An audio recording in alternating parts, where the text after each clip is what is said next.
يا أيها النبي لم تحرم ما أحل الله لك تبتغي مرضات أزواجك والله غفور رحيم. قد فرض الله لكم تحلة أيمانكم والله مولاكم وهو العليم الحكيم. وإذ أسر النبي إلى بعض أزواجه حديثا فلما نبأت به وأظهره الله عليه عرف بعضه وأعرض عن بعض، فلما نبأها به قالت من أنباك هذا؟ قال نبأني العليم الخبير. إن تتوبا إلى الله فقد صغت قلوبكما وإن تظاهرا عليه فإن الله هو مولاه وجبريل وصالح المؤمنين والملائكة بعد ذلك ظهير.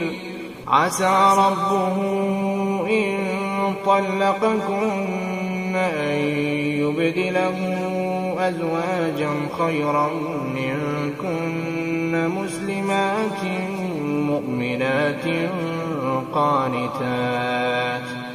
قانتات تائبات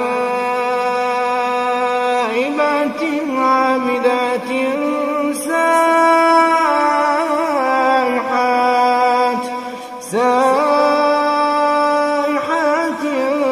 ثيبات وأبكارا. يا أيها الذين آمنوا قوا أنفسكم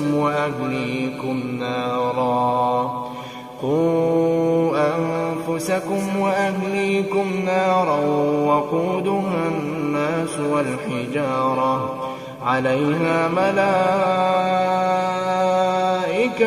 غلاظ شداد لا يعصون الله ما أمرهم ويفعلون ما يؤمرون.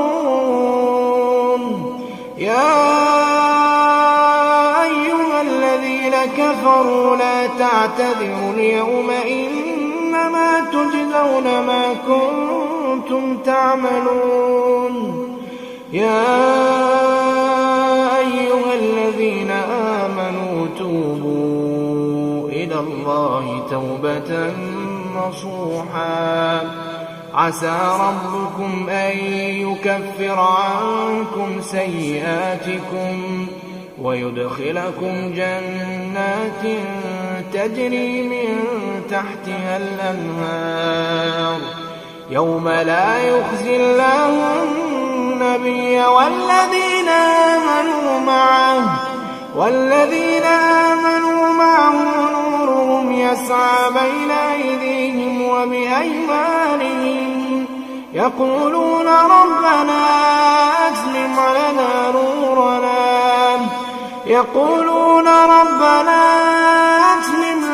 نورنا واغفر لنا إنك على كل شيء قدير. يا أيها النبي جاهد الكفار والمنافقين واغلظ عليهم ومأواهم جهنم وبئس المصير. ضرب الله مثلا للذين كفروا امرأة نوح وامرأة لوط كانتا تحت عبدين من عبادنا صالحين فخانتاهما فلم يغنيا عنهما من الله شيئا وقيل ادخلا النار مع الداخلين. وضرب الله مثلا للذين آمنوا امرأة فرعون إذ قالت رب ابن لي عندك بيتا في الجنة ونجني من فرعون وعمله ونجني من القوم الظالمين. ومريم ابنة عمران التي أحصنت فرجها فنفخنا فيه من روحنا وصدقت بكلمات ربها وكتبه وكانت من القانتين.